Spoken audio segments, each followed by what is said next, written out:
My name is Kate Haight, and I want to just thank everybody for coming. I started a meetup for women in editorial in 2015, and usually we meet for casual get-togethers over drinks at Edendale and Silver Lake every couple of months. But given that we can't meet in person these days, I've been finding other ways for us to connect.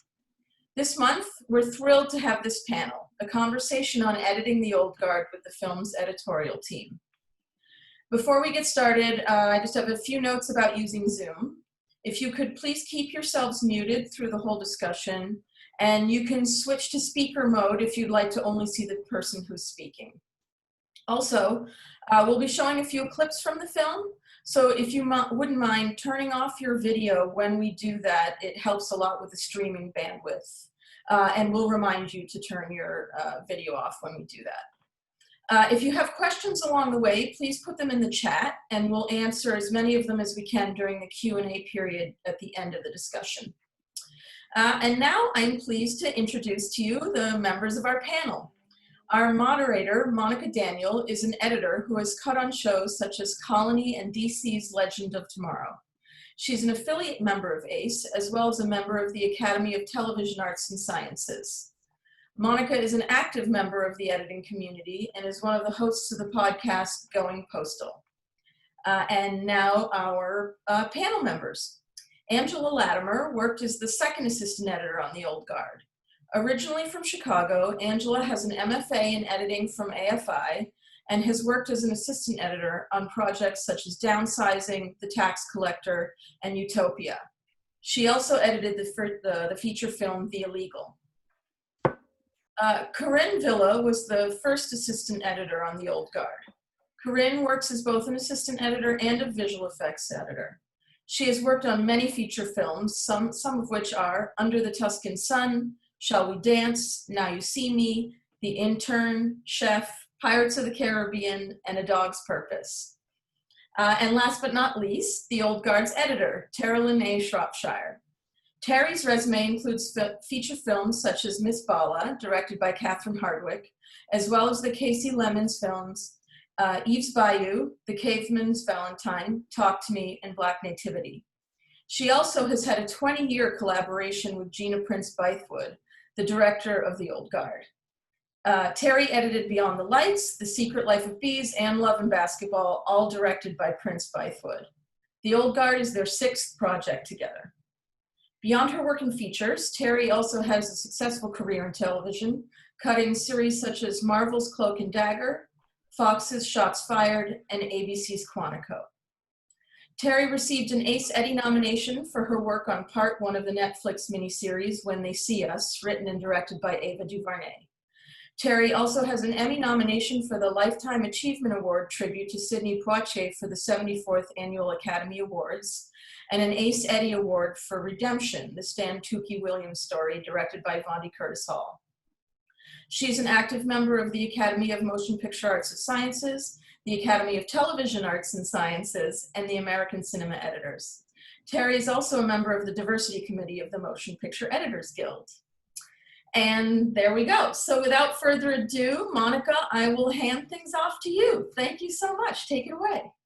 All right. Thank you, Kate. So I'm very excited about this. When Kate first asked me about moderating this panel, it was before The Old Guard had come out, and I didn't really know what it was. And then I looked it up and I was like, Immortal Warriors, an action movie starring Charlize Theron. And I was like, I'm sold. When's that come out? First and foremost, before I'm an editor, I'm actually a fangirl.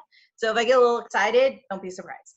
Because I actually really love the film. I think I've seen it about 6 or 7 times now because I was doing research. No personal pleasure coming from it at all. So I'm very excited to talk to you guys today about working on the film. So first, let's start off at the beginning. We're going to start with the assistant editors, the other half of the team that allows Terry not to go completely insane, so she could actually cut the movie together. The assistant editors are such a valuable part of the team. So Corinne, let's start with you. How did you get started in this industry? Because you started out in a film cutting room, so it wasn't what the kind of path people would walk now now in the present time. That's right. I started out as an apprentice editor back in the days when you actually had to sync the dailies by popping the track and logging all the dailies and doing all that kind of stuff, and moved on into assisting on film. And I worked for a while in sound. I was an ADR assistant for a while before going back to working in features as an assistant editor on the Avid for quite a few years, and eventually working as well in visual effects as a visual effects assistant editor or the effects editor on other shows. And I go back and forth between first assisting and being a visual effects editor. And I enjoy doing both. And if you were going to say, what would you say is like that was a key moment earlier in your career, which you might say was like your first big break to get into the cutting room, start walking that path that you walked to begin your career? Was there a key moment? I moved to Los Angeles, and it seemed to be, I was looking for something, a new start and something to do. And the opportunity presented itself for me to be an apprentice on a non-union show. And it just was one of those things that all just fell into place. I got my work permit exactly the same week that I got the job offer. And it was just very fortuitous that way. And there was this website when I was researching you that actually broke down like who all the editors and directors you worked with. And you didn't even know this website existed. The internet is creepy, guys. It allowed me to stalk Corinne unintentionally. But there is an editor you worked with a lot, Robert Layton. Yes, I worked with Bob for about 13 years. He just retired recently. But we still stay in touch. In fact, we had a Zoom happy hour with Bob and members of our old crew just last week. So we became a family over the course of all those years. And if I was off doing a different project, like Pirates of the Caribbean, when I was doing a visual effects job, and he started another project, he would quite often hire someone to fill in for me until I was available to come back to the team. So it was a great relationship to have, and a great family to work with for all those years. And how did you, because kind of visual effects editing in its current form is something that's evolved, and since you kind of go between like first assistant editing and visual effects editing, how did you, kind of start taking on some of those jobs and develop those skills? Is it something that just sort of you fell into and you're like, well, I better learn this so I can get paid? Pretty much. We had a bit of slow time at one point on a job. We were kind of waiting for some actors to become available for a reshoot. And so I spent that time going through, it was a paper manual at the time, on how to do effects. And I had seen different movies and I thought, that's a cool thing. I wonder how you can do that. And I would just use the footage that we had and try to replicate what I had seen that weekend on a movie in the theater. And so that it fell to me to start doing effects as they were needed and then turning them over, and then working with more visual effects producers and supervisors. And I was always used to using databases like FileMaker Pro, which is of course a very important tool for visual effects. So yeah, so that's pretty much how I did it. Oh, all right. Oh, it's been working a long time. So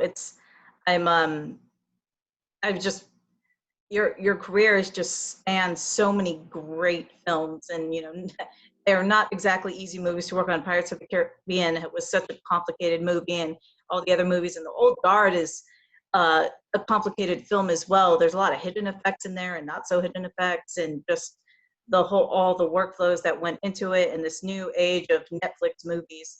So I commend you and all your hard work and the fact that people keep calling you back and basically keep you on call when you're available. So thank you. And Angela, that's you haven't been working quite as long as Corinne, but you're doing pretty well in your career. How did you get started? I was first introduced, I guess, to the idea of editing in my undergrad in Chicago. I went to school to study broadcast journalism, and then just kind of took a liking to working behind the scenes and the cutting part of it. So and I was one of the only people in my class that actually enjoyed editing. So I got a lot of practice working on some of the other students' projects. And I tried to freelance by cutting music videos and short films and birthday parties and theatrical plays for post Chicago State, post undergrad. And I got a lot of experience in terms of cutting, but I kind of wanted to,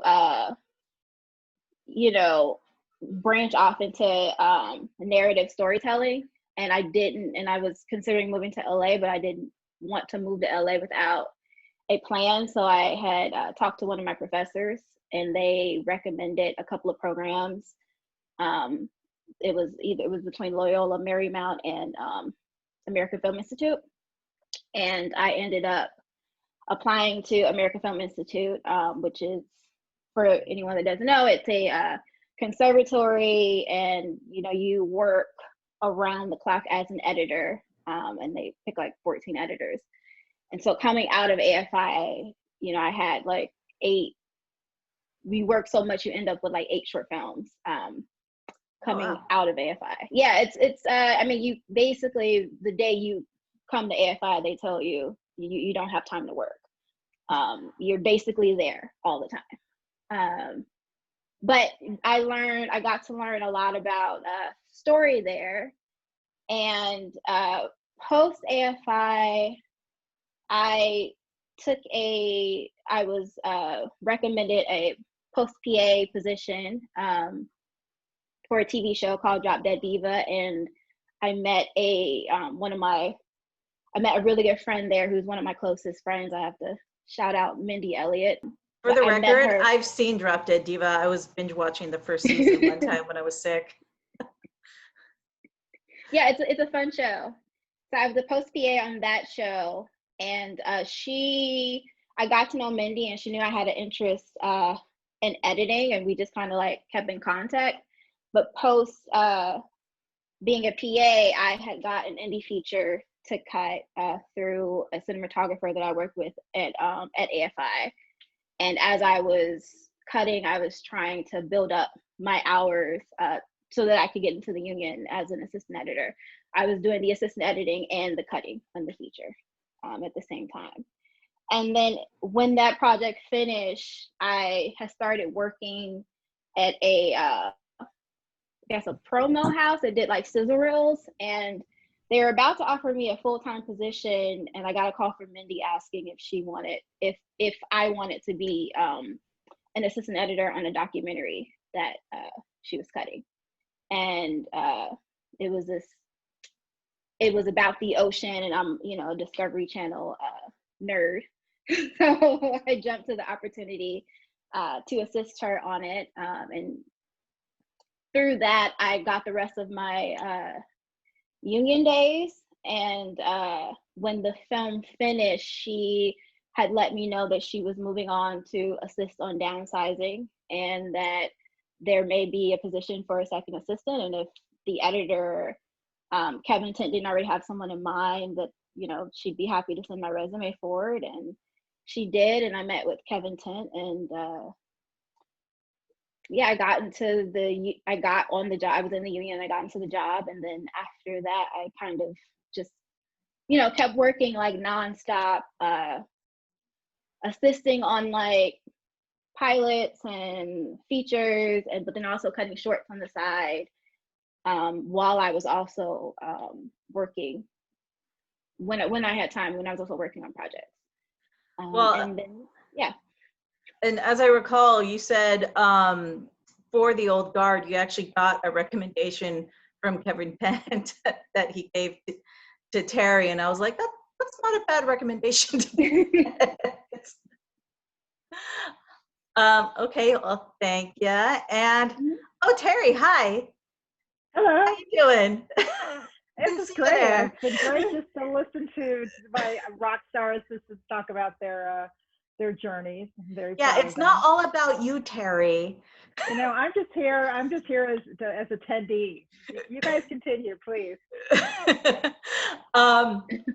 Well, no, we got to hear a little bit about your start, because you've been working in the industry for a bit, working on some things, little things Yes, here, little things there, TV, movies. But let's go back to the beginning when you were a little baby, Yes. baby editor. How Yes. did you get started?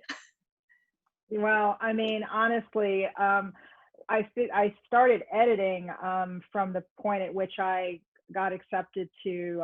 I similar to Angela. I actually came into college as a broadcast journalism major as well, but with all intentions of applying to the film department at USC, because I was one of those Star Wars babies who saw that movie and was blown away, and who was George Lucas, doing all that kind of, and so ultimately when I got to SC, I was, like I said, I started in journalism. So there was a lot of writing to be done in that, but even in that vein, I much preferred, editing than I did writing. And then when I got accepted to the film department, you have to go out. That was back in the day when you had to go out and shoot this thing called Super 8. I don't know if people remember. But it was a J.J. Abrams movie, right?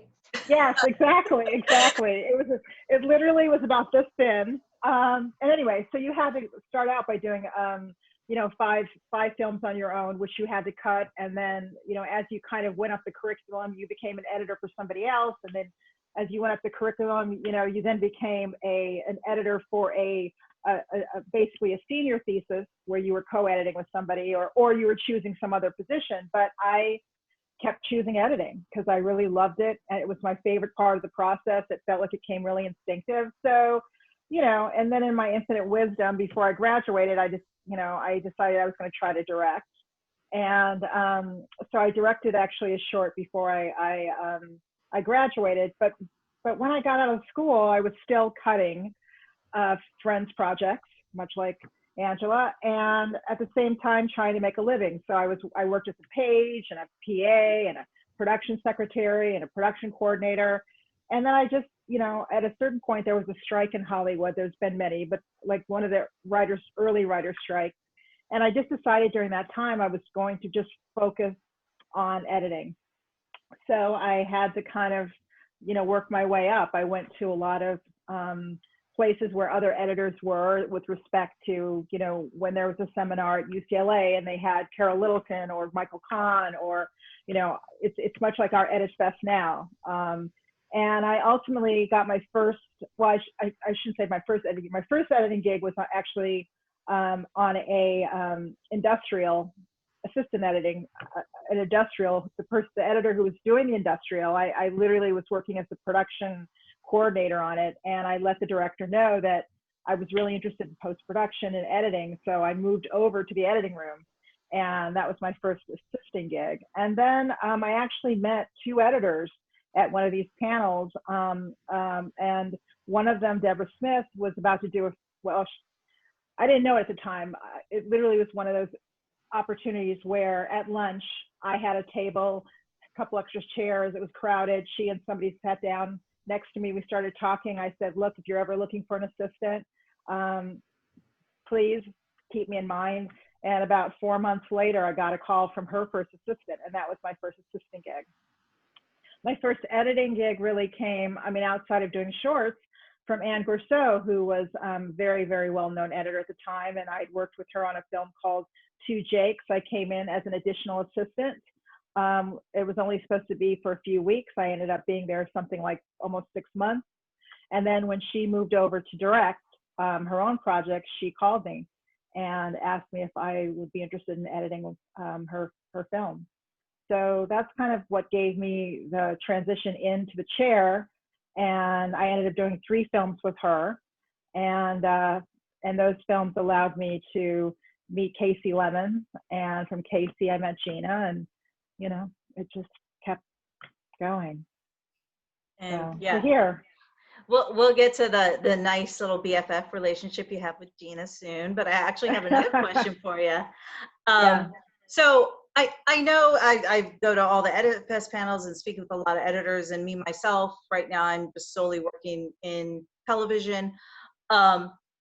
it can be hard to go back and forth between features and like episodic television, and you're able to navigate that. So how did you get that, you know, opportunity to be able to kind of hop kind of both realms of editing? Because I know that's a question a lot of people always have, you know, maximize the possibility of work and just, you know, working on different types of projects. How were you able to sort of make that happen? Well, I have to say that as an editor, you know, I've been really fortunate that when I've made that jump, and in some cases it's with a director who's making the jump who I've worked with before, right? On something like Quantico, it became a opportunity that came up because I needed to make a decision very quickly. I had some family things going on. I was needing to move to New York for about 3 years, you know, it ended up being a couple of years. And when I got there, I basically said to my agents, look, I would really love to jump on something. I hadn't been working for a minute.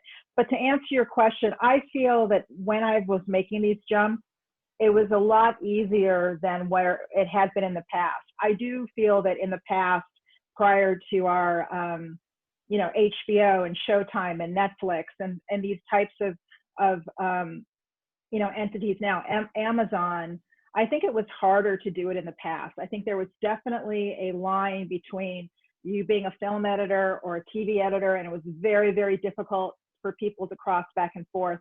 I know as a young editor, I actually had an assistant that transitioned from TV, and frankly, I think as an assistant, TV was harder. I'm like, if you can do TV, you can do a feature, right? And so I feel like it was easier for me to do it because I had a career in film first, right? I mean, as an editor. And so when I went over to TV, I found myself not having to, that it wasn't that difficult to get back to working on film, and you know, or get over to working on film. And frankly, I think because there's such good work being done, and in some cases better, in a lot of cases better work than we're seeing. I mean, you know, the stuff that we're seeing right now is amazing. And I think it's a lot easier for assistants. I hope, maybe someone will tell me different, or editors to move back and forth. But look, I mean, that's the bigger question of how we get boxed in, you know, how we get boxed into a particular perception of what we're capable of. And I think that the more that you can move around and show and you know, be in a situation where people can't tell you what you can't do, they should, you know, they shouldn't be looking at they should be looking at what you have done and what you can do and not what you can't do. So I think that it's much easier now than it was in the past. And I now wish, based on how you said that I had screen grabbed your badass female editor tweet, because that's basically what you were saying. You were, I don't know if you remember what you said. If you compare, it's like when they questioned whether or not you could cut a sport film, so you just cut it. Yeah, you cut Love and Basketball, you know. Yeah. That's the kind of thing. And it's just like, yeah. And whether they question if you could cut an action film, then you cut the old guard. That's right. That's right. You know. So let's go back to now. Let's talk about you and this long relationship you have with Gina, who is now staring right at you, I'm sure. You have to be on your best behavior. Okay. We literally had this session yesterday where we were doing a speed mentoring, and she kept texting me, "Go Bruins, go Bruins," because it was for some UCLA students, and of course I went to USC, so that we do have this. Well, I don't have the rivalry, but she's hardcore, so I have to engage. And that was always fun, when we were on Love and Basketball, because and we used to have these quotes, either from the movie or quotes that we would say to one another, and we would write them down, and we had this wall of quotes. And so, if there was a cut she didn't like, she'd say, "What did you learn that at USC? What?" So that needs to be on a T-shirt. Yeah, exactly. I'm sure she's going to have it printed out. Thank you, Monica. So no, seriously, I really was able to meet Gina because Um, because I had done Eve's Bayou, and she had seen it, and one of the producers on Love and Basketball was Spike Lee, and he was familiar with my work, and I think he also suggested maybe she should take a look at me, even though I was a youngin' at the time. And I got the script, and if you can imagine reading that script, it blew my mind. I had not seen anything like that before, and it definitely had characters that I could completely see from when I grew up, and it was so exciting to read the script. I mean, reading a good script is rare air. I mean, it's just the biggest high you can have as a storyteller, editor, filmmakers, when you read a really great script, and that's what Love and Basketball was. So, I went into the meeting, and I've said this before. I went into the meeting, and I was trying to be cool. It's like when you really want something, but yet you've got to be confident, cool, and yet you're still young. And going into those, and often I feel like, you don't always, ultimately, I feel like maybe directors don't always know what to talk about with an editor, because, it's easier when you're talking to a DP because you can look at their reel, or when you're talking to a production designer and they have a book. But I mean, really, when you have a conversation with a director, it can be sometimes, okay, so what we really want to talk about is story. And so I think that's what I did a lot during the interview, was to kind of talk about the story and what I loved about it. And during the entire time, I couldn't quite tell what Gina was thinking. And that's kind of one of her special qualities, is that she could kind of be very, very poker face. I would not want to be in a poker game with her. And so at the end, I walked out and I said, I don't know how that went. Did I talk too much like I am right now? How does, and then you get out of the room and you think, oh my gosh, I should have said this, and I should have said that, and I meant to tell her this. And so I went back home, and I wrote her a note thanking her for the opportunity to interview with her. And while I'm writing this note, I have some additional thoughts, and I got the job. So well, it's funny that you basically you gave notes, and when we were talking before this, you were saying not all directors are open to those kind of opinions that early on. So I mean, you must have been terrified, and were you worried after you sent the note, like, oh my God, what did I do? Yeah, it was just more that I couldn't really tell what she was thinking. But I think that, look, when you go into that type of meeting, I think it's important to be able to have that kind of dialogue with the director. I mean, obviously, I feel like by the time I get into an interview with a director at this point, everybody who's coming in can edit, right? Everybody who's gotten to the door is an editor. And so the question is, what allows you to connect with the director on a story level? Because, ultimately when we're in the cutting room, that's how we're going to spend most of our time. So I feel like that I found that if you have thoughts, and they're constructive thoughts, and you can almost raise your thoughts in a spirit of questions, like what was your thought here? Or I was thinking when I was reading this that this part of it confused me a little bit, or whatever. That you're able to kind of have that dialogue where it's not like you're attacking the person, but you really are you've done your homework, you've read the script, and you can come into a meeting with something to say about it, because ultimately those communication skills are the same skills you're going to have when you're sitting next to them. So and Gina fortunately was really open to that, and I think part of it is because, and I've been very fortunate to work with writer directors, and I think that they're very open, I found, to receiving feedback, because that's part of that writing process anyway, right? And I mean, how has your working relationship and collaboration evolved from how you guys worked together on Love and Basketball on the first film, and 20 years later on the Old Guard? How has it changed how you guys work together? Because now, Old Guard, you've known each other for a long time. You know probably how each other think, and you probably might be able to finish each other's sentences at this point.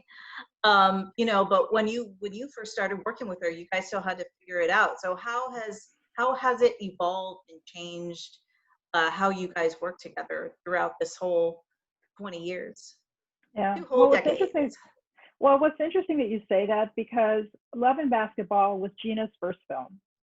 And it was my first film with her, and I was young in my career. And so I think we both had this same kind of connective energy of, we have to get this right. We only have it a one shot. Failure is not an option, because often when if your first film isn't successful, or you don't have a successful relationship, you don't have another one. And so I think there was the energy of, we've got to do this, we've got to get this right. We have to be the best, right? And I think that we take that to each film. So you jump ahead 20 years to something like The Old Guard, where even though I've cut a number of different genres within the films I've done, as Gina would say, The Old Guard was a bigger sandbox. And yet the pressure that we had doing the first film is the same pressure we had doing this one, which is, okay, we've got access to this sandbox. We've got to rock this thing. And so that is the similarity. I think what has happened over those 20 years is that, in a sense, there's a trust built, there's a loyalty built. She knows that if I call her at the end of a day or during, and tell her that the stuff's looking great, it's not Emperor's New Clothes. She's not standing there naked. If there's something that I see that I feel like she needs to be aware of, I can call her, let her know that, and she trusts what I'm saying. And so I think that kind of dialogue is something that's built when you kind of walk through the fire with a director over and over and over again. And Gina's not someone who's particularly, she may disagree with this, but she's not someone who in the past is typically, when she comes in the cutting room, she just wants to work and create, but she's not, from a technical standpoint, she doesn't, I can start talking technically to her about things, and she literally, sometimes I feel like, is this in this Charlie Brown, wah, wah, wah, wah, wah. She really doesn't, she just, she wants to be a writer, she wants to create, but she doesn't necessarily want to, get into that nitty gritty. And and there's times, and we all do it as editors, where we start saying these technical things and her eyes just are like, okay, just let me know what you need. So I think that in a sense, she relies on me to make sure that I can make the cutting room as creatively, I don't want to say not technical as possible, but she just likes to come in and really focus and work on the story, and so I really try to make that part of it easier. I think this process for The Old Guard was a lot more fun with respect to visual effects, and we had such an amazing crew that she actually enjoyed the process. But I think that over 20 years, if I keep saying the word trust and loyalty, and there is and not that I was ever a quiet partner in the cutting room, and I'm probably a lot more curmudgeonly now, but she gives me the freedom to speak freely. We always joke that if people did not know us and they walked down the hallway and they heard us, we're very passionate in our conversations, because we believe in the film first, and we fight for the film, and we fight for the film from our different perspectives, and it's a healthy passion. But I'm sure the assistants can tell you it can get awfully audible in there. Well, but it's that freedom. It's that freedom that has come from working 20 years. Yeah. So I'm just gonna have to ask Corinne and Angela, were there times where you'd walk by and you'd be like, I'm just gonna come back later? They seem busy. You guys should tell the first time that Alana, our PA, amazing PA, Alana, the first day of work, you should tell that story. Oh, I'd love to hear. Angela? know that story. You don't know that story? Corinne, do you know the I story? might have been tucked away doing sound work that day. No, I mean, it literally is one of those things where I think Alana might have come to you, Corinne, or something, because she was, her room was literally next door to us, and she didn't know us yet. So she was hearing a lot of vocalizations in that room, and I think that she had to be assured that it was okay. Everything was fine. And then I actually brought her in later and trying to explain to her that this was, you know, that we're a very, very energetic team. I guess that's one way of putting it. Do you think you need to put a swear jar in your offices now? No, there's no, it actually is not, that's not swear jar. It's actually, Scream jar. I don't know, Maybe. a what? A scream jar, maybe. Scream jar, yeah. No swearing. Well, now you guys are great then if you ever need like screaming Walla. We do. We have it. All right, I'm gonna bring it back to Corinne and Angela real quick. How you guys got hooked up with Terry on the Old Guard, because neither of you actually worked with Terry before, and oftentimes editors will go back to people they've worked with before. You guys actually had never worked with her, am I correct? I had never worked with Terry before. I was actually working on a film at Amblin, and Terry called to see if I would be interested to work on this film with her. She had gotten my name, I believe, from Lowell at Netflix. And she said they were about to leave for London, and I think it was like within 2 weeks, and that the movie was going to be entirely done there except for the 10 weeks director's cut where we'd be back in Los Angeles. So it was going to mean almost a year in London. And she sold me on the movie. It sounded like a really interesting project when she outlined who was in it and what the movie was about. And she convinced me to do it. And we didn't end up being in London for that amount of time. We were only there during the shoot. But I believe Netflix hooked her up, and she saw my resume and was determined to hire me, I think. Nice. And Angela, I believe you met Terry at, it was more of a networking function. You guys were going to watch one of Terry's films she had worked on, and then your schedule opened up and you found out that they were hiring a second, correct? Yeah, so talk a little bit about that, how you kind of got to know Terry to start, because, you know, that's really important, just the networking aspect, and we're all doomed to Zoom networking for the next God knows how long. But how you got to know her then, and then how that worked when you found out that there was a position available as Yeah, I mean, I've always been like a fan of Terry's work, and I met her at it was a women editorial meetup that I met her at, where we were going to see her film A Wrinkle in Time. And I had heard, I've always wanted to work with her, but I believe when I met up with her at a mutual friend's party, and she had mentioned the Old Guard, but I was already on a project, and I think we like briefly, she was just getting off of When They See Us, and so she had mentioned that was a project that she was moving on to. And it just so happens that when they were coming back from London, there was a position opened up, and my resume was sent to Terry, and I had a conversation with Terry, and Terry you know, was happy to have me on. And she then sent my resume to Corinne to make sure that we got along okay, before I was like officially hired. And yeah, they came back to London, and then we started working on the Old Guard. So I mean, this is a great to kind of segue into how you guys had to switch to remote, because you were actually kept on, Angela, a lot longer than originally planned, or that you were originally told, because I believe you guys were supposed to go to London and came back.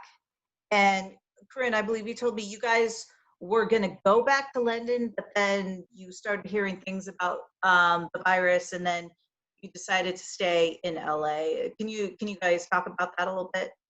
How that played out? We were originally going to go back to London after Thanksgiving, and then they decided to hold off and go back after Christmas. And then with one thing and the other, with COVID and everything, it was just decided we'd be staying in Los Angeles. But we had already started our sound department. So we had a sound department working in London, and visual effects supervisors and producers and compositors, et cetera, who were also in London, or the compositors were in Canada as well. So for the entire time that we finished the movie, after principal photography, when we were back in Los Angeles, we still had part of the team in London. So we had to deal with different time zones and getting them materials at the end of the day. If we didn't turn over something by the end of our day before we went home, if we waited till the next day, we would have lost a day because our English crew would be going home at that point. So, and then, of course, we had to scramble at the last minute, as everybody else in town did back in March when everybody decided to work from home. And so then it was a scramble to get all our media or whatever we took home to our individual homes to finish the movie and have to deal with all the, how do we do this ADR? How do we do this, the DI? As everybody else, we had to come up with a way to deal with this remote way of working, not just editing, but all the other parts of post. And I understand once you moved from home, I know Terry had everything, and that was a lot of data. And then Corinne and Angela, you both worked on consolidated sequences. So Angela, why don't you talk a little bit about, when, because you guys were locked-ish by the time you worked from home. I mean, are we ever really locked? But, as she was making changes to cuts, why don't you talk a little bit about the process of what you had to do since you only had consolidated versions of sequences? Yeah. So we, packed up everything in a rush, and we were pretty close to lock, but there were still changes being made, and luckily, our post facility had set Corinne and I up with a remote access to our systems. So we left the computers on, and I also had access to Terry's her system from home, so I could occasionally log in and check sequences and bins and whatnot if I needed to. But a lot of the time, if I got a sequence from her and maybe she swapped out a take that we didn't necessarily consolidate, I would have to log into the computer at our post facility in Sherman Oaks, and then upload that material to myself and download it on my end, and then link it all back up before I could do any additional sound work or any uploads to pics or so that was difficult in the sense that everything just took twice as long. But we used Pack Post, and they were amazing with making sure that we had everything set up and just being around for all of our questions. And Corinne and Angela, because you guys separated your responsibilities, you had separate responsibilities for the most part. I know, Corinne, you helped out with turnovers when things were getting tight, and Angela just did not have enough time in the day to do all the turnovers. But you told me that, there were times when you just felt like all you were doing all day was talking on meetings, trying to coordinate things. Can you talk a little bit about how that kind of impacted what you were able to do because you were working remotely and trying to keep everything organized and the ship running? Yeah, you're referring to when we first started working from home. Yeah. Before, when Terry would tell me that this is the plan, this is what we're going to do this week or today, we were all in one hallway, and Angela, visual effects, the PA, the post soup, whoever, we could have one quick little discussion, and bang, this is how we're going to do it. This is how we're going to split up the workload, etc. This is the timeline that we have to meet. Whereas, I could put everybody on a Zoom call, but by the time you arrange that, half the time I would just call everyone individually. So you'd go through the same the same conversation that you could have had once, you're now doing 6 or 7 times. And so that's exhausting. And then, like Angela was saying, whenever we needed something, we were always passing bins and media around to each other, all our changes, or if we went into the post, the ISIS, to get any missing media, we're always passing things around, which we would never have had to have done if we were all together in one place with access to the media on the ISIS. So there was a lot more, as Angela said, everything seemed to take at least twice as long as it used to. Okay, and But we did it. Yay! Yeah, it's I'm sure many of us have had to kind of figure out things as we went. I was working through TeamViewer without any audio and uploading and then downloading to my own system so I could review changes I made based on sample plots. So that was fun. So we all understand your pain.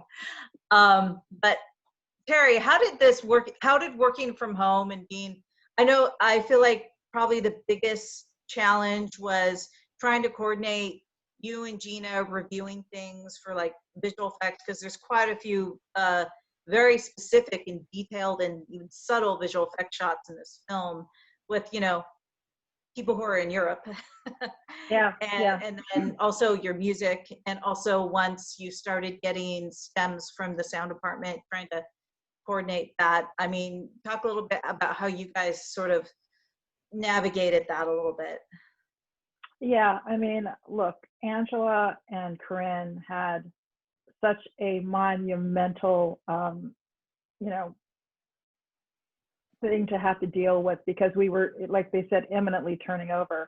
I mean, for Gina and I, as far as the visual effects were concerned, they brought in a 4K monitor, large monitor, to Gina's house, and we had daily visual effects meetings that were set every morning, and they were usually from 9 to anywhere from 9 to 10 or 11 o'clock, depending on how much visual effects that we were still approving. We were using both Zoom to talk with our visual effects producer, Lisa, and our visual effects coordinator, Sarah. Sarah was in London, Lisa was in Dublin. They had been with us prior to COVID. And then when it became apparent what was going down, everybody, we sent everybody home so they could be, by their loved ones. So basically what was happening is they were sending us QuickTime files the night before over Aspera. We would download them overnight. And then essentially for just looking at shots for approval, we would basically they would be on Zoom, and we would go through them with Gina, and either, give our, obviously give notes and that type of thing. So that's how the visual effects process worked. When we needed to see things cut in, we would then bring our visual effects editor, Sean in, and he would Evercast. So if there was something that Gina needed to see cut in, he controlled Evercast with the visual effects. And so we would all get on Evercast after our initial approval meeting of just looking at visual effects. And so that was kind of our routine. And, within that same process, we had to figure out, because we had not done ADR yet. We had done some preliminary group ADR for audience preview, but we had not gotten into that process. And we basically sent microphones to all of the actors who were, again, all over the world. Somebody, Belgium, and, Italy, and LA and New York. And so basically we used a company called Vaudeville out of Vancouver, and they were kind of the centrally located, they were actually doing the recording, but they had to literally the day before talk to each actor, find out what their living situation was. Are you in an apartment? Do you have a street next? What's the quietest part of your room? And they basically set up with the actor. And thankfully we had actors that were incredibly, incredibly cooperative and understanding. And so that's how we got through our ADR with them. Thankfully, we didn't have a lot. Gina and I were literally a week away from flying to London when everything shut down for the scoring, because we were supposed to score with our composers there. And we really didn't know for a minute how we were going to get it done. And ultimately, one of our composers, Dustin O'Halloran, when everything shut down, he and his girlfriend and their child went to Iceland because her family's from Iceland. And it turned out that Iceland was one place that had not shut down. And so even though we were kind of hoping London would open back up, it just became apparent that we weren't going to be able to do it there. And so they started looking at using Iceland and the musicians there, which are also very, very talented. And then it had to be a coordination between Dustin and Volker, who was the other composer who was in Germany. And there were certain things that they weren't allowed to do with respect to like, you know, when you did strings, we could have so many people in the room. So there had to be multiple passes of different instrumentation. And every time a gauntlet was thrown down, whether it was our music department, our sound department in London, the actors, everybody just stepped up. And I think the hardest thing for me, and I think Gina would probably, you know, say the same thing. The hardest part for us was getting through the mix, because, you know, the mix is the time when it's where I finally feel it's my favorite part of the process. I mean, at a certain point, once I'm done, I work towards getting to the mix, you know, and so it was really hard to be in a process where we weren't really allowed to congregate traditionally the way we would be able to. And I think at the beginning, you know, even during pre-dubs, they were doing effects pre-dubs in London. We were doing dialogue pre-dubs here. I was getting a quick time at the end of the day during pre-dubs to listen at home.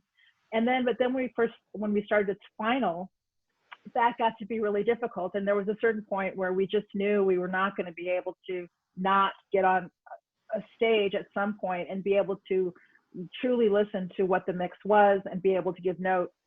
And so, you know, and we were kind of getting the score in not late, but it was one of the last things, obviously, that we were able to get done. So fortunately, we found a way to social distance, minimal, for a certain amount of hours where we could listen to the mix, give notes, leave, you know, and have adjustments made. But everything took longer. But we just knew that we weren't going to compromise the quality of the work that we wanted to do. And at the same time, we were going to make sure that whatever we did, we weren't going to put anybody in a position where they didn't feel comfortable or they felt unsafe, or, you know, because even though we love what we do, we're making movies, and everybody's life is more important than that. And I think that, you know, that was kind of our journey. And we were able to get it done because everybody stepped up and everybody was patient, and we figured it out. Wow. Yes, well, it all paid off, because I love the film. Actually, my kids are like, "You're watching it again?" I'm like, "Yes, shush, you go over there on your iPad." My time to watch my action movies. All right, so let's talk about editing. So I had a phone call with Terry last week, everyone, and where we were just discussing things, because I don't think we've ever actually spoke. I may have seen her at mixers, but we didn't know who each other were. And so I actually broke down every single action scene with my thoughts and analyzing the story aspects. And she was just like, "You did what?" I would have loved to see the look on your face when I told you that, Terry. And we discussed it for 2 hours. We're going to talk about editing. And to start, if you could go a little bit in your approach to a scene. You talked a little bit about how there's a specific way you like to watch dailies for the first time. If you could go into that a little bit. Yeah.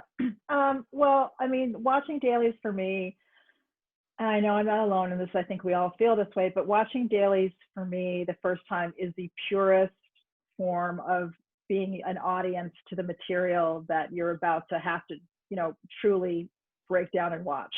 So the first time I watch things, unless I'm under some incredible deadline where I have to write notes as I go, I really just want to watch them.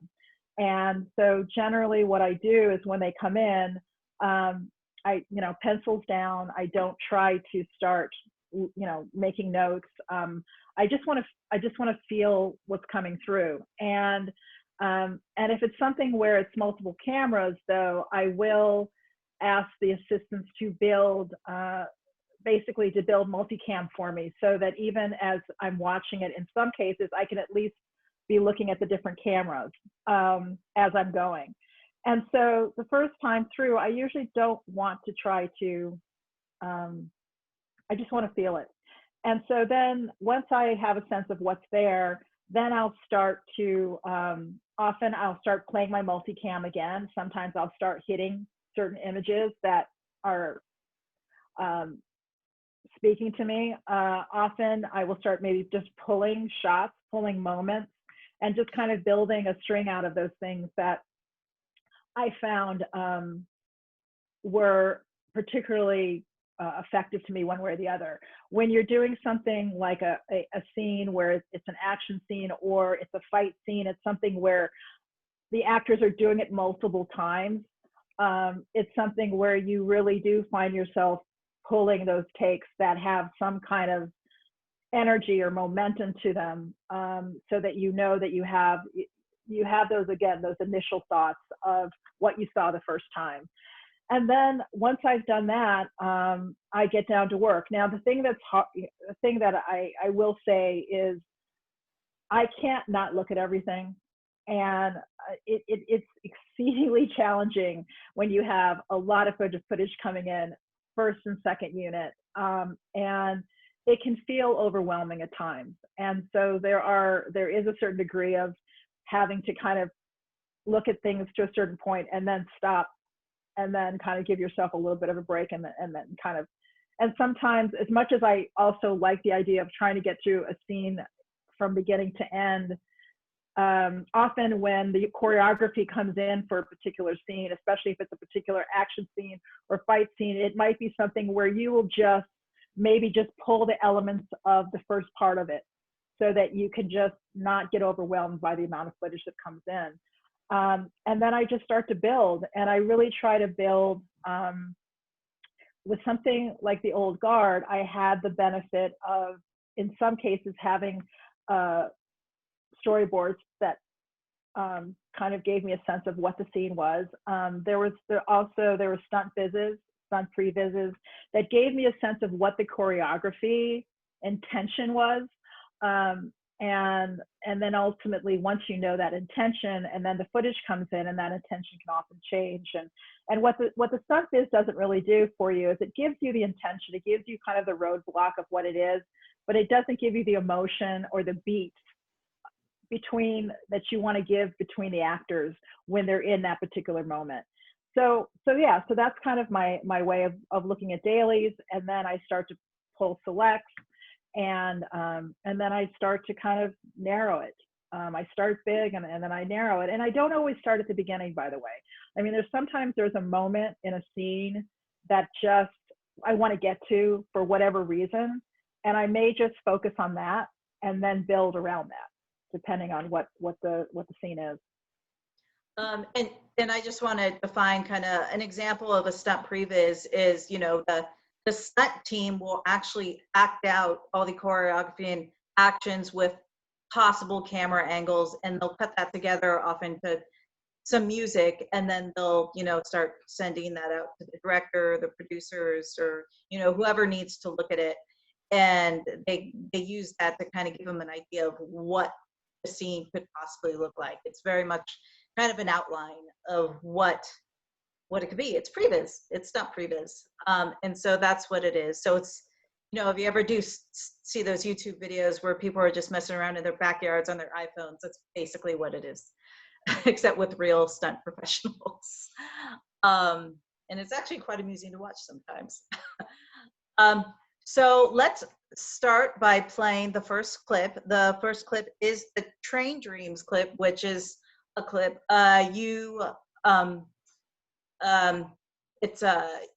sorry, I'm having a brain fart. I had too much pizza before this panel. Um, you selected this clip and you wanted to show this and talk about it. You want to kind of set up, you know, why you chose this clip. Yeah, well, I think it came out of, in some ways, our discussion. And one thing was the graphic novel. And within the graphic novel, we went through a situation where you actually got to know Niall a little bit earlier than you do in the film. And when Gina and I started to talk about the dreams and the importance of the dreams as it pertains to the old guard, and that it was important that we created a language in which the audience could understand what these dreams were about, and that immortals dream one another until they find each other. And you can imagine, before there was GPS and before there was, you know, phones, internet, and Google, and the only way that they could find one another or stop dreaming of one another was to find each other. And so you could go, what, hundreds of years before you finally found that immortal. And I thought it would be kind of cool to just look at that scene as it pertains to the immortals kind of discovering one another and how they're able to put together trying to find Niall. I don't know. I hope that most people watch the film, but yeah, I'm gonna say spoiler alert. And if you guys have not watched the film before coming to this panel, seriously, it's on Netflix. How hard is it? Like, you should have watched the film by now. While I try to work this tech stuff, I need to ask everyone to please stop their video and mute. Zoom is not ideal for screen sharing, so you might see some drop frames, but we will do our best. All right, so let's talk about that scene, Perry. There's a lot going on there. There's a lot of, you know, kind of flashy things, literal flashbacks, and there's some subtle details in there as well. There's a lot going on in that scene that you may not realize at first glance. So why don't you talk about that scene a little bit? Yeah, I mean, I love this scene because it really, it kind of tells you a little bit about everybody and where they are as far as the characters in the film at this point. For those of you who haven't seen the film, ultimately we've seen the old guard take on a job, and Andy doing it reluctantly. And she's a character who's pretty much a very war-weary warrior. I mean, she's tired of life a bit and being disappointed in humanity, and so just at a point where they agree to take a job, they're double-crossed, and she's even more pissed off at this point. And so they're kind of escaping something, and in the middle of it, there's a newborn immortal, and this is the last thing she's in the mood for right now, is having a new person come into the world. And at the same time, they know that someone's new when they dream of them, as I explained before. And the thing that's great about the dreams is that they all don't get the complete picture. And in my mindset, I probably think that Andy probably gets it all because she's the oldest.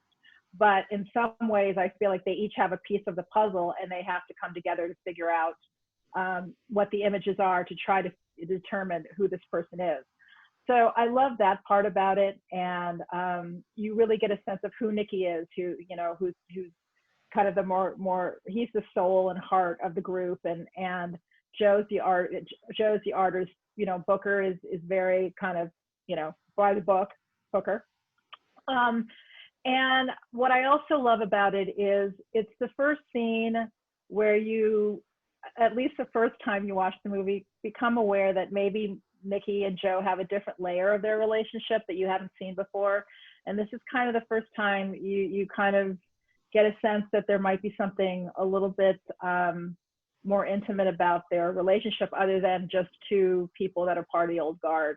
And what I love about the way that Gina approached the film was that their relationship was a given. It wasn't ever built to be any kind of shock value, or this was just two people who are part of this group, who've also known each other for a very, very long time.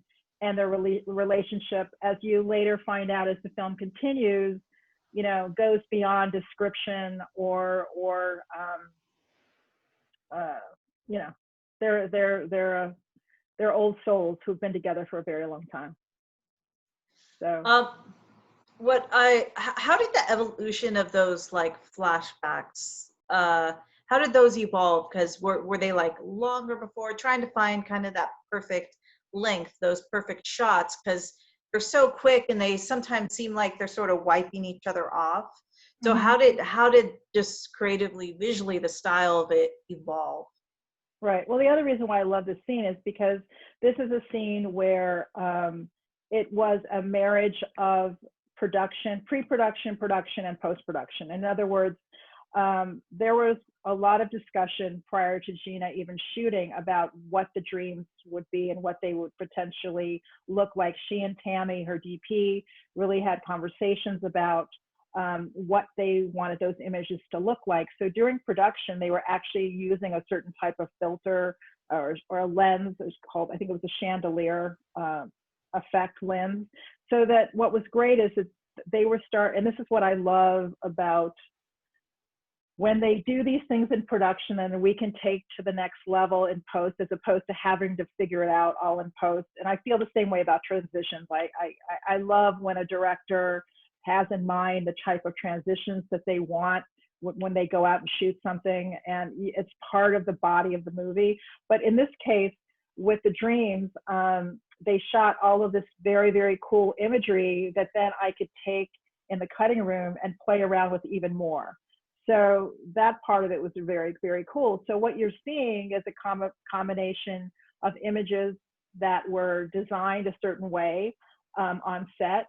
And then we brought them in and then had further conversations about what the old guard's dreams were and what maybe Niall's dream would be, and that they wouldn't be exactly the same. She's a newborn and that she doesn't even know what she's dreaming. And for her, it's probably more of a nightmare, right? And so we talked a lot about color and again, how long those images, we wanted them to be in some ways, obviously not so short where it would be a frustrating type of experience, but it was enough that if you had seen what happens to Niall, you'd be able to grab onto certain things that that you remember from her demise. And with Niall, she wouldn't really know what she's dreaming, but we wanted to make sure that you locked in that she sees Andy, right?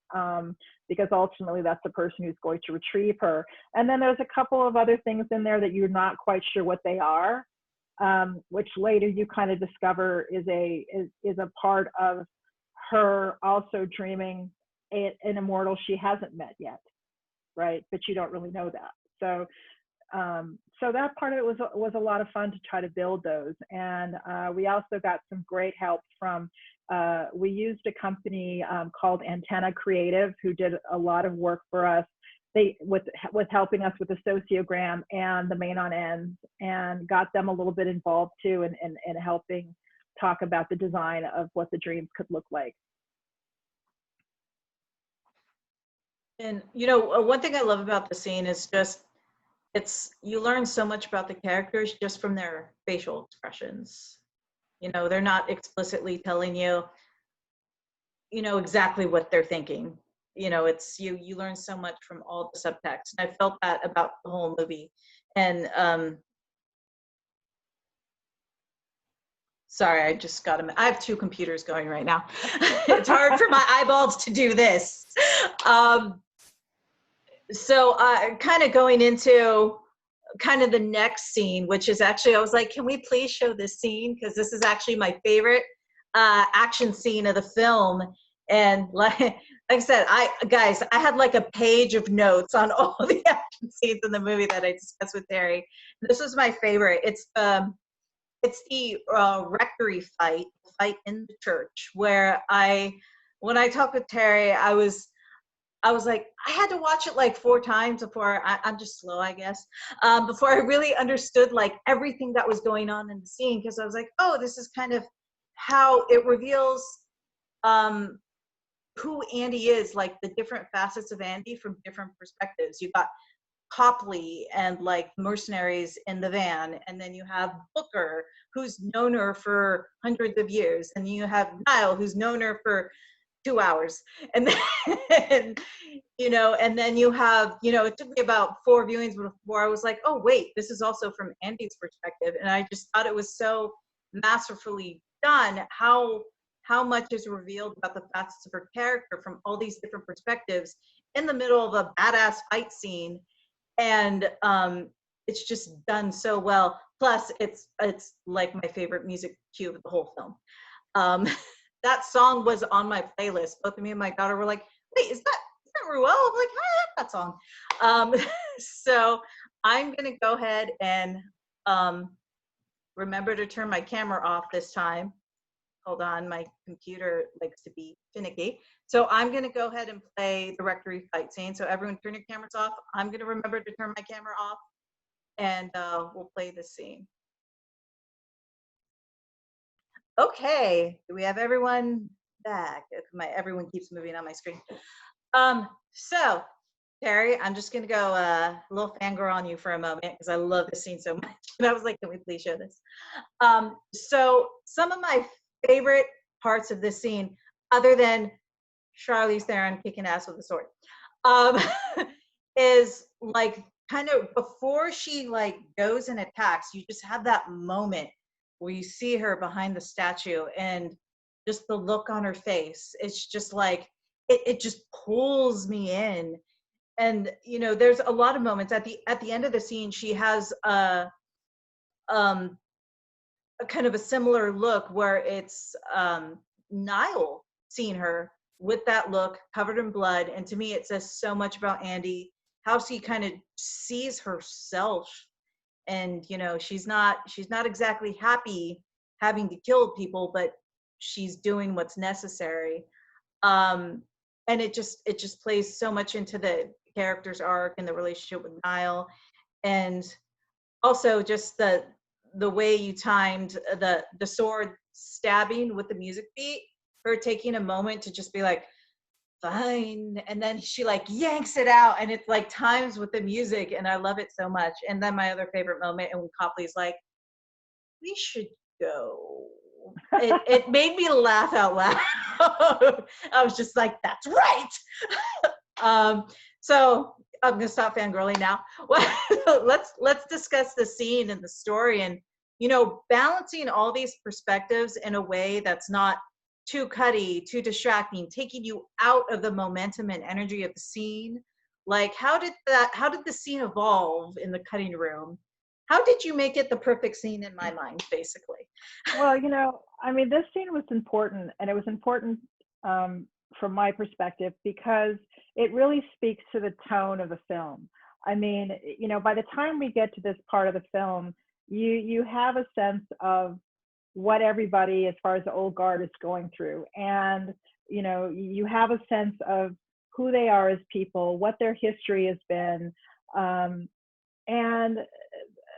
the thing is that you wanted to still kind of remind people that, well, first of all, Gina and I had a lot of discussions even before she shot about what her philosophy and perspective was with respect to Andy and killing. Andy is someone, and the old guard is a group that kills few to save many. And when they go into battle, they are very efficient. From the moment that you first see them go into the kill floor, and you can compare how the killing is done on one side of the fight to the other. And so Andy is not someone who particularly likes to be put in this position, but if she's put in this position, she's really good at it, right? And you've discovered this about her and the old guard, but this is really the first time you're seeing Andy kind of take a position of, I've got to get through this to get Joe and Nikki back. My family's gone.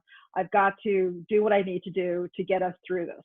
And so there's a certain seriousness to this, but also remembering that this is based on a graphic novel. And from a tone standpoint, if she's going to go into this type of battle, it's okay to not take it so seriously. It's okay to have fun with it. And at this point, you know that she's a badass. So I think the idea of making it a little bit more fun, a little bit more operatic, was something that just came out of, as I started to build the scene, I wanted it to have a certain degree of conceit and badassery to it.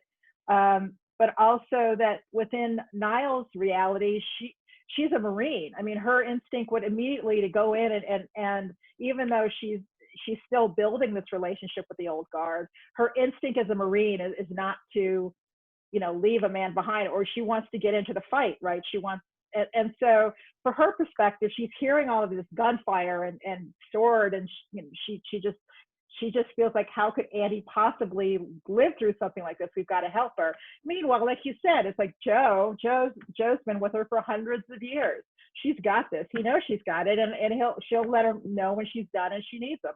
And so there was that kind of back and forth of understanding that at the top of the food chain, there's Andy, and then there's Joe, knowing that Andy's got it, right?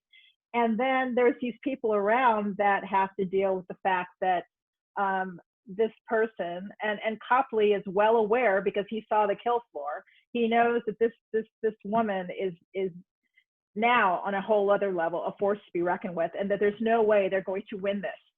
So there needs to be fun within these types of films as well, because there's certainly a lot of moments where we do ask you to really feel with these characters, and that's very much what Gina wanted to create, which was an action drama where it wasn't just this rampant action, and without really getting to know the characters and how they're feeling about the things that they're having to live through and go through. So this was a perfect scene that allows you to kind of see Andy's, in some ways, where later we see her vulnerability. This was a chance to see that this is something that she does, but when she does it, there's a later scene where she speaks to killing with Niall, and they have a discussion about exactly what Andy has done in this sequence, and you can see that she's really good at it, but it doesn't come without a cost, right? Yeah, and I love all the different character perspectives, because if it was, it helps balance out. Like, I feel like Andy is the center of the sequence, and she's very serious. It's very dire. It's a little sad how she kind of sees herself and her life. I mean, that's her whole conflict, the whole movie. She's just like, she feels like there's no point to what she's doing, or like all these horrible things she has to do, and it's not making a difference, and it's just really not sitting well with her. And you're seeing this play out in her face, and oh my God, Charlize Theron is fantastic. And then I think it helps balance out like all the other perspectives, keeps you from like getting too depressed watching the scene, because you're seeing all this conflict in Andy.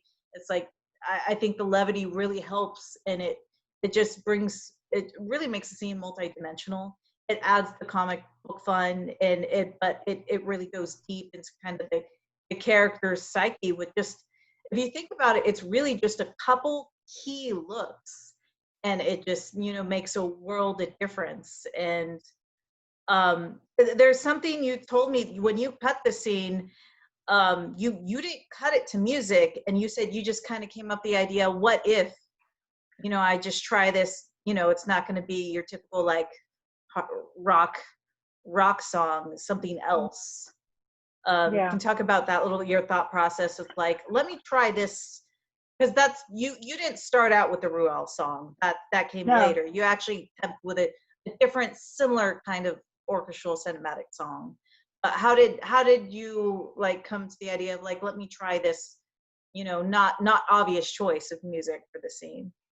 Well, a lot of times if I know I'm about to go in to start to cut a scene, it sounds like I need to get myself in the mood often when I'm about to cut a particular mood, that a scene that's going to be a thriller or whatever that's going to be. Especially when it comes to montages, I like sometimes just to get music in my head, and sometimes I'm just listening to things driving into work if I know that I'm about to cut something. And so with this, I probably would have put on, and I often create a playlist of scores. I love scores. I collect them, or used to when you can. So, and then now with Spotify and so many other places where you can just put on something, and there are people that are actually curating and making it easy for you. But I started to build a playlist. And so with this, I do remember just kind of putting on straight scores. But part of it was is that a lot of those scores, which you can imagine would have this drive or momentum to them, they were almost too serious. It was almost as if I was watching a action movie, typical kind of thing. And I really felt that there was more to that scene. So ultimately, when I built it, I just started. And the thing about Gina is she loves music, and she's really good at it, and she listens to everything, and she has a playlist when she's writing. And so often I'll get a sense of what that is, and then I come up and I hear things. And so with this, I just kept, and then we have an amazing music supervisor who just sends us things. And fortunately, we had her on early, so she was sending all kinds of different pieces of music. And I think one of the first one I tried was something that Julia had sent us, not for anything particular. Sometimes she'll just throw a lot of music at us and say, here, have fun. And so this was just something that was rather, when I first played it, it was one of those moments where after I cut the scene, I dropped it in, and it was as if the singer had just saw my cut and decided, you know what, I'm going to score this cut. And so I ended up keeping it on because it had it was actually a little more operatic than actually what we had. It was maybe a little bit, it felt like a little bit of a dark kind of edgy, but something that you could have fun with. And I didn't know whether Gina was going to like it. I mean, I kept it in when she watched the first cut. And it's like you're kind of sitting in the theater anyway, and we can talk about the first cut later, but it's like you're sitting there, and I love kind of surprising her with music. And sometimes I fail epically, and sometimes it's, she loves it, and you never know whether, but that's the thing about that relationship too, is that she recognizes that, and is welcome to the idea of me trying those types of things. I mean, the thing I most worry about is, because it's the first cut, I never want to put something in that's going to just completely throw her out of the movie. And she might say that what I had in might have kind of done that on the first cut. But part of it too is, when I'm putting together the first cut and subsequent cuts, once Gina comes in, what's really important to me is, my assistants are my sounding board, because, you're kind of in there and you're doing your thing.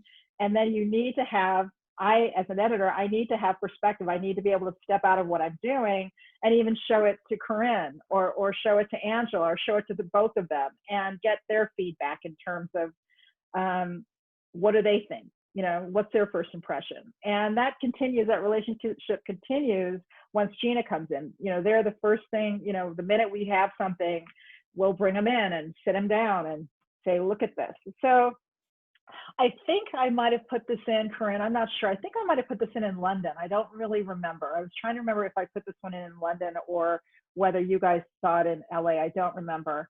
But in any case, yeah, so I ultimately found the song, and it was the right tone, because it was just really important to find the right tone for this particular scene specifically, where it was okay to laugh, it was okay to have fun with it.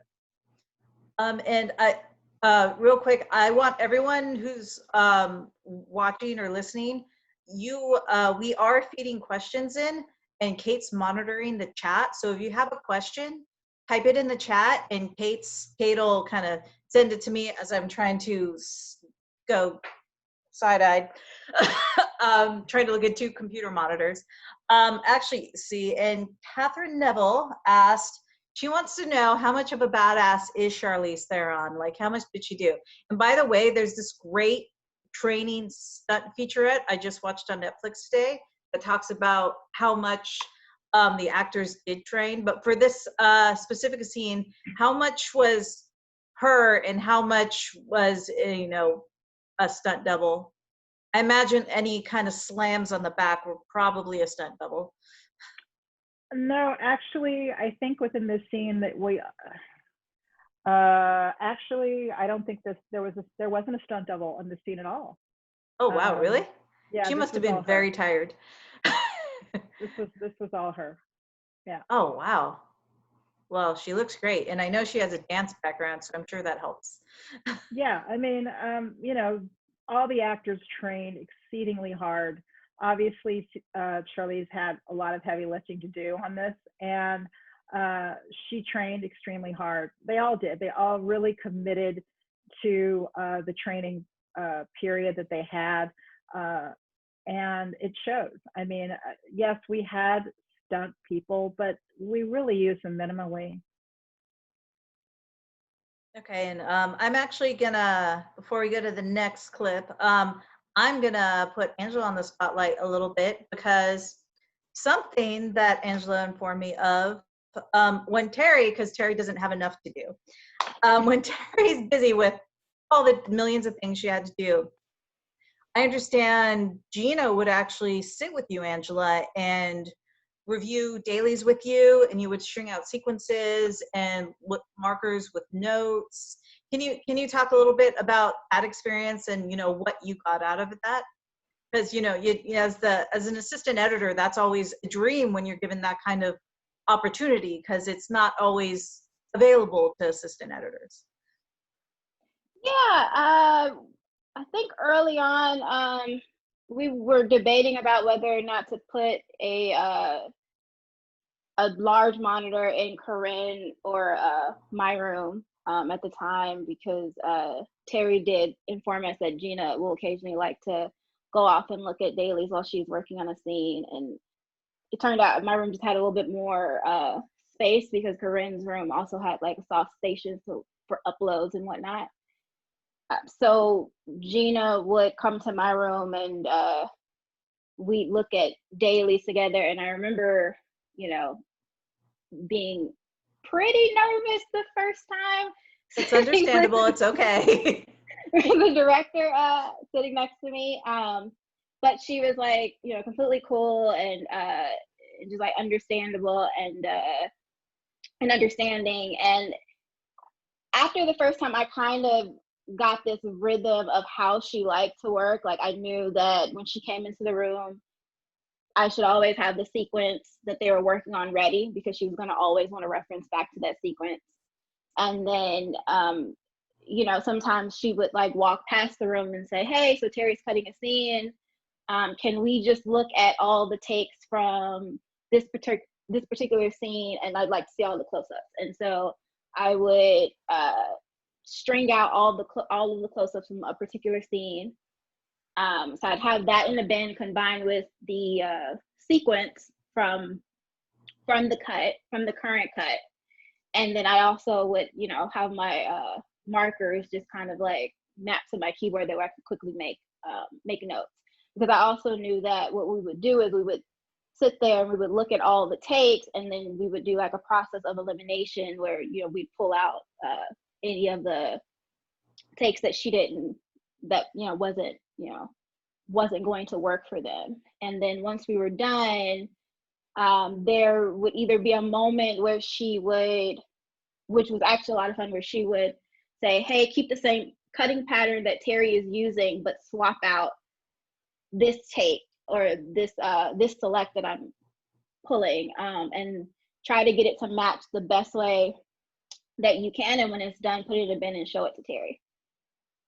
And I mean, for me, it was just, it's an amazing experience, because it just kind of taught me like the way that it gives you the experience of how a director likes to work. And then I just kind of learned to base off of the way that she liked to work, just how to be, efficient and, also kind of cater to what she was looking for. And,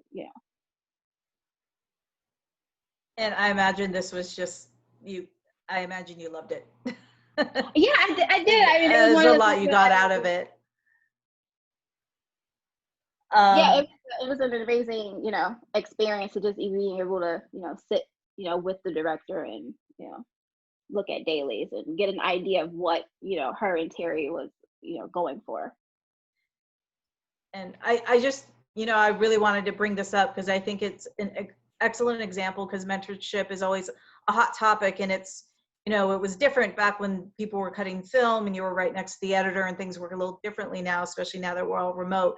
So I think the fact that, there are editors out there who believe in, providing these opportunities and mentoring, they are out there. And I think, if you're given that opportunity, take full advantage and learn from it. Because I'm a little jealous of Angela. I'd love to be in that position. So I think this is great, and kudos to Terry for being willing to do that, and kudos to Gina, because sometimes directors only want to talk to their editor, and obviously that was not the case here. So I just think this was a great working environment. And before I have some Q&A questions, but I also wanted to bring up the kind of working environment that was set up. Who would like to speak of the special days on Friday? I don't know if we can say what they were called. Should I can say say it? what they were I'm not afraid to swear. Okay. I'll say it. Okay. So I was informed by all three of them that every Friday they had a Fuck It Friday. Apparently they got lots of sweets and pastries and yummy, good, colorful things that now I want a cupcake. So. And Gina would take us out for ice cream. Or to the ice cream truck. Yeah. Yeah, and that's awesome. And you guys also, like I understood, you celebrated like birthdays and Halloween. Yeah. Oh, you had a Halloween contest? Fat Tuesday. Terry, would you mind sharing? It's amazing we got the film done. We were just, look, we work in a very intense environment, and when we work hard, we work hard. And what's great about Gina is that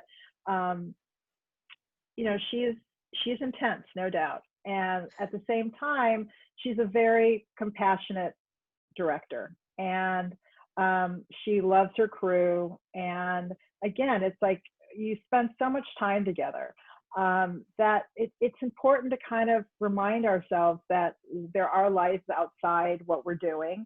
And it's always fun to be in a position where you're working with somebody who's also a bit of a foodie, who enjoys ice cream and jerk chicken, and she, we have a culinary, I'm a foodie too. So, and the thing too is that, if you're in a situation where you're not necessarily, you're taking lunch, but people aren't necessarily going out to lunch. And that seems to be something that's happened over the last few years where, and I always like to just give people the option, that they don't have to stay. But in a world where, we're ordering lunch and we're sitting down, we're literally moving from our editing rooms to sitting down at a table, you really want to have lunch. You don't really want to talk about work. You want to be, if you want to have some other kind of conversations and some other kind of fun things that are happening. So yeah, we had our Fuck It Fridays, which because too, everybody in the crew was exceedingly healthy. Everybody was eating very, very healthy for the most part. So I think part of having Fuck It Friday was also saying, look, guys, we understand you're healthy, but come on, let's have a donut once in a while, And so that was kind of fun to be able to do that. And then the only one I couldn't quite embrace was pajama day. I couldn't quite get to the pajama day, but we had fun. Months in our pajamas from home. Yeah, but then we had the pajama day whether we wanted to have it or not. So it turned out, COVID turned into pajama day every day. Yeah. Well, I think this is because we've all worked in toxic environments, and the fact that this wasn't the easiest film. Just with all the challenges it had, but an environment was created from the top down that helped morale, and I think that's super important and a great example to set. And Angela, I remember you told me, because of the environment that they created, even though you were already working hard, when they asked you to do something, you wanted to work hard for them.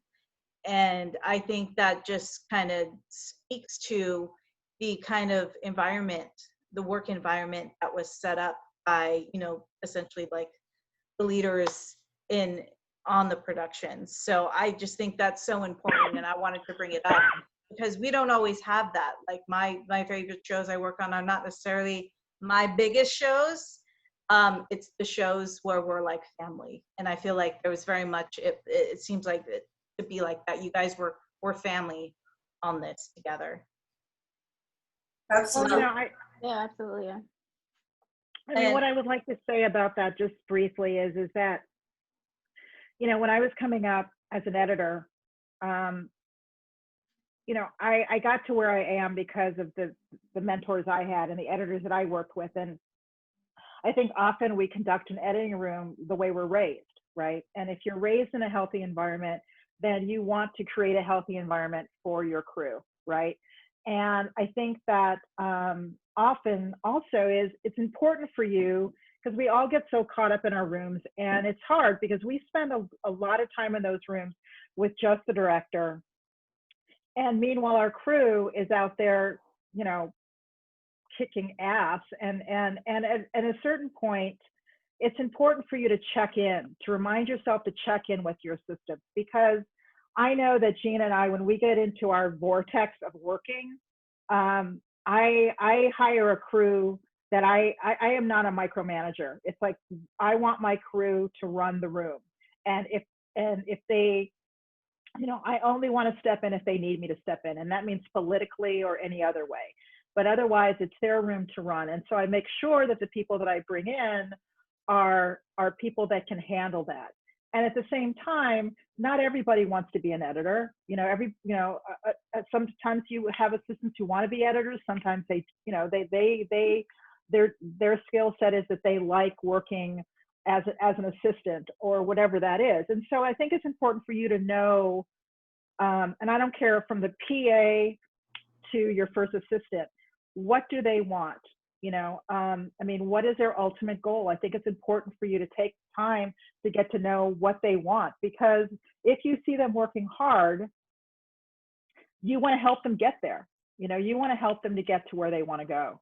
And so it's just something that is hard to do when you're under such deadlines and schedules, but it's important to continue to check in, because they're not going to always tell you. And I also say that they do have to self-advocate for themselves. And sometimes, it's not because your editor doesn't care. It's just that they have, they get tunnel vision and they don't always remember to take that time. So it's kind of a give and take, where you hope that your editor will advocate for you, but you also have to self-advocate. You have to, when the editor brings you in to look at things, you have to practice your communication skills. You have to be able to feel comfortable about speaking up. And that's something that's not always easy to do. It can be intimidating, but it's something that you have to continue to practice when you're put in that position. So I just wanted to kind of talk about that a little bit. Sorry. It's okay. Well, we have some questions from the chat. So Shannon Baker Davis asks, hi Shannon, how do you work with a music editor? And when and how do you work with a music editor, or do you just cut it yourself? Yeah, that's a great question, actually. Well, normally, when I say normally, in the past, I don't always get the music editor when I want the music editor. I mean, if it was up to me, I would have the music editor on from the moment I start on a project. And I think that honestly, this project was the first time I was able to bring somebody on as early as I wanted to. I mean, for me, generally. Oh no, is Terry the only one that froze? I think Terry. Yeah. Terry. Yeah, it looks like we lost her. When I'm getting the first cutout on a film, I frozen. Oh, you froze. I'm here. Hold on. Okay, you're there now. You're good. Okay. Okay. Hi. Right. I like your little head roll. So, no, so basically, normally I on the first cut, am I still there? Am I still here? Yes. Hold on. Yes, you're here. Yeah. First cut, usually I don't have the music editor, though I built relationships with certain music editors at this point that I can kind of call them and go, can you help me out here?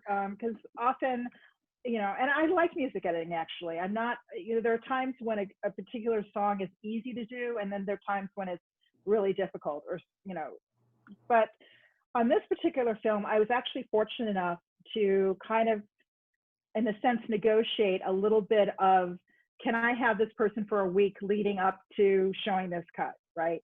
And then once Gina comes in with the old guard, we brought in our music editor pretty early. I mean, because we were working so much with trying to create a temp score in preparing her for showing her director's cut, as well as a lot of music coming in from our music supervisors. So a lot of times if I'm cutting the scenes, I don't have a lot of time to do something which I love doing, which is putting music onto scenes. And so in this particular film, it was really important to have the music editor on as early as we could get them, because I just had so much footage to deal with. On a smaller film, I find that a lot of that work I'm doing myself in the early stage. And then again, as we get closer to a point where we're preparing Gina's cut for the director's cut period, which is within that 10 weeks, I'll try to bring somebody on, even if it's for a week, to get us ready for her cut. And then they come back later, depending on the budget. So, and basically in those situations, I've started to build a soundtrack or a score myself, and hopefully they make me better. Hopefully they take what I've done and we'll talk about it. Like we'll go through and spot, which isn't the official spotting, but it may just be the spotting that I'll do with them to talk about this particular scene and what I'm hearing or what I think would be a cool thing. But sometimes I also like the idea of letting them do their thing, giving them not giving them too much instruction, but letting them see what they would put on there, because it would be something that I might not even think of, right? Hello? Oh, there you are. Yeah, I'm here. Okay. Well, I have to say, when my 9-year-old daughter, I'm just late. When my 9-year-old daughter watched The Old Guard with me, like her response was like, "This has really good music in it." So I think that was her favorite part. She loved the music. Good taste. Yes. I'm training her early to love action films. So Julie asks, how much was Netflix involved creatively in the final edit?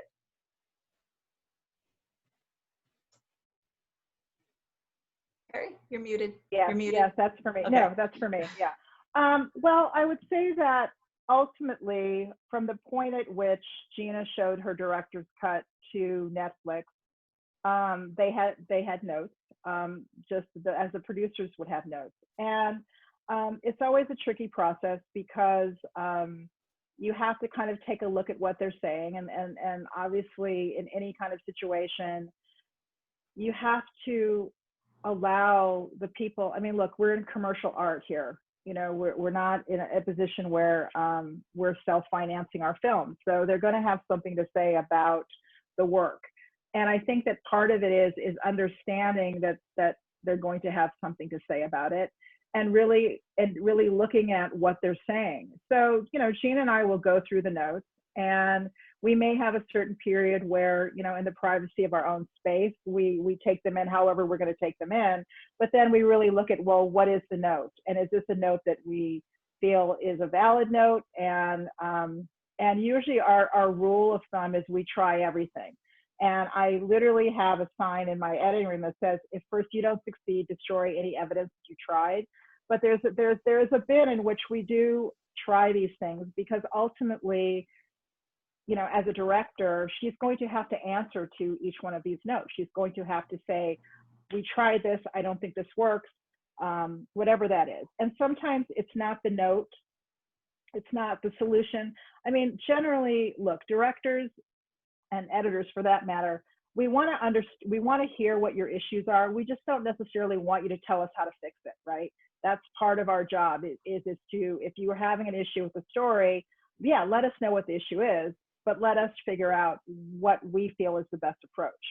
so I feel like, to answer your question, as we go through this process, the feedback from producers, the feedback from Netflix is always a part of your process to evolve the movie, right? And then there are just things that you don't necessarily agree with, or you don't necessarily want to do for whatever reason, and it becomes a negotiation, and that's part of the process. And you know, you hope that by the time the film gets through this process, that it still and very strongly reflects your intention, even with the notes that you might have to do from a studio standpoint that they may not let go of. That you know, and that's always the challenge, is being able to make the best version of the movie that you can with everybody involved, and come out the other end where your intention is strong and solid, and that you're happy with the film, the director's happy with the film, the network's happy with the film, the studio's happy with the project, right?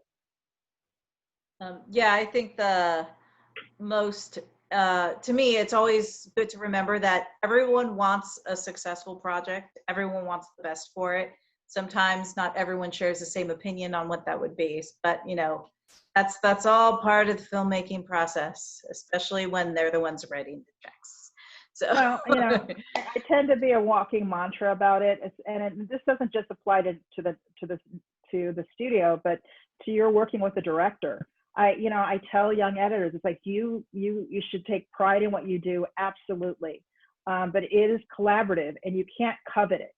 It's not yours to take ownership of. You are there to facilitate an intention, a vision, and it's hard sometimes. And there are times when, you know, I don't necessarily agree with a particular choice that Gina might make, and all I can do is speak my truth, and it's great that I have a director that hears me.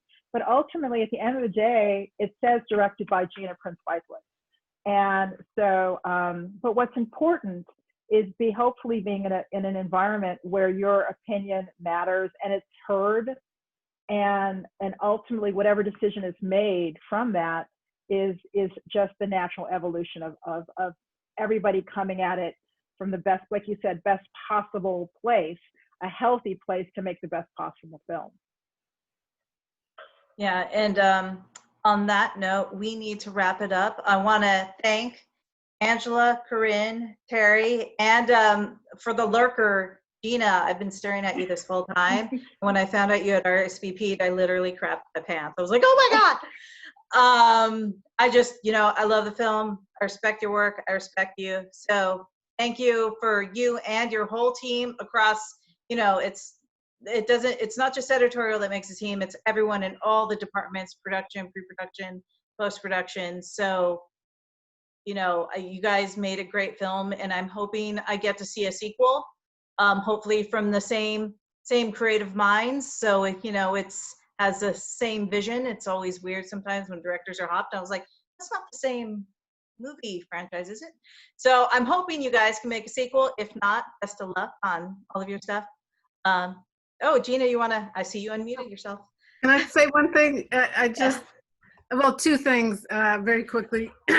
Foremost, you know, my crew was so incredible. Angela, Corinne, Terry, it was, I mean, this was the toughest film I've ever done. To have them there with me on this journey, on this ride, lifting up the film, lifting me up, bringing their incredible talents to it. I mean, we really could not have done it without them. It was just a beautiful thing to have this energy in the editing room every day. The other thing I just want to touch on very quickly is the way that Terry and I came together, which I think is such an incredible lesson, is that we had that meeting, that first meeting, and I really liked her. It was also my first movie, and her resume was, you know, like that. And then I was going to meet a bunch of guys who had resumes like this. And I was thinking to myself, as a director, my first time, I should surround myself with people who have done it a lot and can, you know, kind of help me as well. And so I was going to meet with these other guys. And then Terry wrote me this incredible 5-page letter talking about her passion for the script and the story, why she had to do the film, notes within there as well. And it was in that moment that I saw her passion, and I realized that's like, I'm going to be locked in a room, 12, 13, 14 hours a day. I have to build a relationship and a trust, and this is who I want to do it with. That passion overrode all of the other credits these other people had, and it really was her passion that sold me and wanted me, made me want to work with her. And as I've gone through this, and Terry is a perfect example, and all the women that I work with on this, that the shorter resumes has nothing to do with talent. It's just about lack of opportunity. And so it's so important for me and for other directors to look at the work, not the amount of work, but look at the work. And if they're good, then you trust that they're going to be good in any genre that they do. And so I learned that lesson early on in hiring Terry, and I've never once regretted it. And I try to impart that to other directors as well. As for us as women in this industry, our resumes are not as long, but again, it's not about talent, it's about opportunity. Well, and I want to take this opportunity. Thank you so much for not putting fight scenes with women in high heels. That is one of my biggest pet peeves. I'm always like yelling. I was like, this is dumb, but this is all I can get out of female action movies, stupid stilettos. So thank you so much for making them feel like real women who can kick ass. No doubt. Thank you. Don't wear stupid stilettos when they're trying to throw a high kick. Thank you. All right. Well, hey, should we wrap it up now? It's a bit late. I could keep talking. I can. So. I just want to thank everybody so much for coming, and Gina for the lovely way to end this whole thing. Thank you for your thoughtful words. And thank you, Terry, Corinne, and Angela. It's really been so wonderful. So thank you for inviting us to your party. Thank you for inviting us to the party. Really. Of course. Great. Thank you so much. All right. Bye, everyone.